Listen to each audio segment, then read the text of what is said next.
मित्रों, सनातन हिंदू धर्म में मनुष्य की मृत्यु के पश्चात उसके शव को जलाने की अर्थात दाह संस्कार की प्रक्रिया की जाती है। लेकिन हिंदू धर्म में कई बार शव को दफनाया भी जाता है। हिंदू धर्म में साधु और बच्चों के शव का दाह संस्कार न करके उन्हें दफनाया जाता है। साधुओं के शव को दफनाने के बाद उस स्थान पर समाधि बनाई जाती है, जबकि बच्चों के शव को दफनाने के पश्चात कोई समाधि नहीं मिलती है। इसके पीछे का रहस्य जानने के लिए आप इस वीडियो को अंत तक जरूर देखें। नमस्कार मित्रों, आप सभी का स्वागत है। मित्रों, गरुड़ पुराण के वर्णित कथा के अनुसार एक बार पक्षीराज गरुड़ ने भगवान श्री हरि विष्णु से पूछा, है प्रभु, मनुष्य की मृत्यु के उपरांत उसकी आत्मा के साथ क्या होता है? ये तो आपने मुझे भली भांति समझाया, लेकिन अगर किसी स्त्री का गर्भपात हो जाए या फिर यदि जन्म के बाद 2 वर्ष की उम्र तक किसी बालक या बालिका की मृत्यु हो जाए, तो उस नवजात बालक की आत्मा के साथ क्या होता है? कृपया करके मुझे बताएं। तब भगवान श्रीहरि पक्षीराज गरुड़ को संबोधित करते हुए कहते हैं, है पक्षीराज गरुड़, की प्रकृति का यह नियम है कि जिसका भी जन्म हुआ है उसकी मृत्यु भी निश्चित ही है। मृत्यु ऐसा सत्य है जिसे कोई भी नकार नहीं सकता है। मृत्यु निकट आने पर मनुष्य को अपने शरीर का त्याग अवश्य ही करना पड़ता है, और शरीर के साथ वह व्यक्ति सभी भौतिक वस्तुओं का भी त्याग कर देता है। अर्थात मनुष्य मृत्यु के पश्चात इस मृत्यु लोक की कोई भी वस्तु अपने साथ लेकर नहीं जा सकता।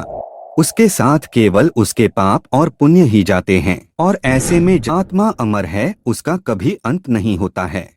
वह अपने कर्मों के अनुसार बार बार जन्म लेती है। मनुष्य का शरीर भी उसका अपना नहीं है, वह भी उसे कुछ ही समय के लिए ईश्वर द्वारा प्राप्त हुआ है, जो एक दिन 5 तत्वों में विलीन हो जाएगा। किंतु फिर भी मनुष्य इस संसार में जन्म लेकर कई भौतिक सुखों के मोह में पड़ जाता है। मृत्यु के बाद भी उसका उन वस्तुओं के प्रति मोह नहीं छूटता है, और ऐसे में जब तक मनुष्य सांसारिक वस्तुओं का मोह त्याग करके संपूर्ण रूप से ईश्वर को अपना नहीं लेता, तब तक वह अलग अलग योनियों में जन्म लेकर पृथ्वी लोक पर ही भटकता रहता है। कभी कभी यह मोह इतना अधिक होता है कि वह मृत्यु के बाद भी इसी पृथ्वी लोक पर भ्रमण करता है। अर्थात वह प्रेत योनि धारण करता है कि यदि किसी मनुष्य की अकाल मृत्यु हो जाती है तो वह भी प्रेत योनि में चला जाता है, और प्रेत योनि में वह अपने ही परिवार के लोगों को दुख देने लगता है।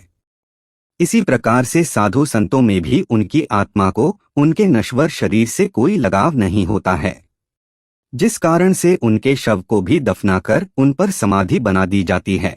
इसके अलावा साधु संतों की समाधि के पास उनकी तपस्या की ऊर्जा को भी महसूस किया जा सकता है, क्योंकि ऐसा मनुष्य अपनी कठोर तपस्या और आध्यात्मिक प्रशिक्षण के बल पर अपने शरीर की सभी इंद्रियों पर नियंत्रित कर लेता है और पंच दोष यानी काम, क्रोध, लोभ, मोह, अहंकार पर विजय प्राप्त कर लेता है।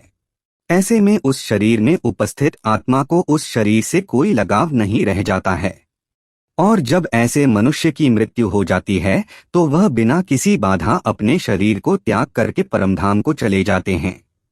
वहीं 2 वर्ष से अधिक की आयु के मनुष्य की आत्मा में मोहमाया और काम जैसी इच्छा उत्पन्न हो जाती है। जैसे जैसे मनुष्य का शरीर बड़ा होने लगता है उसकी आत्मा भी मोह माया के बंधन से बन जाती है।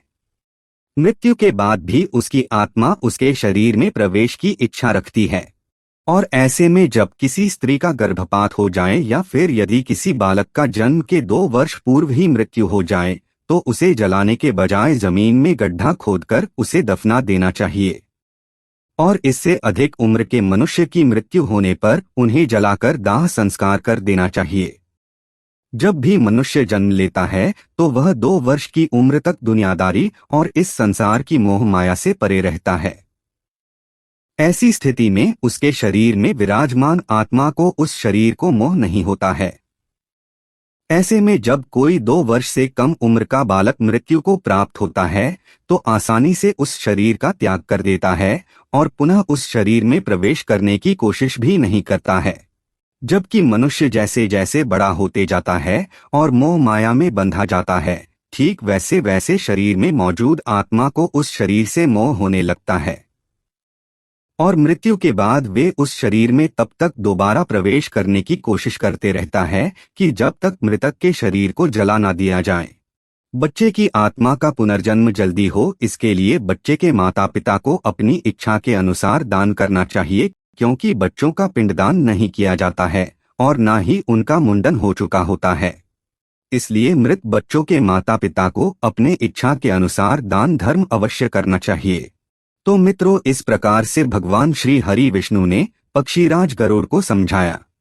अगर आपको ये जानकारी अच्छी लगे तो इस वीडियो को लाइक करके, चैनल को सब्सक्राइब करके कमेंट में जय श्री हरि, जय पक्षीराज गरुड़ अवश्य लिखे। इस वीडियो को अंत तक देखने के लिए आप सभी का धन्यवाद।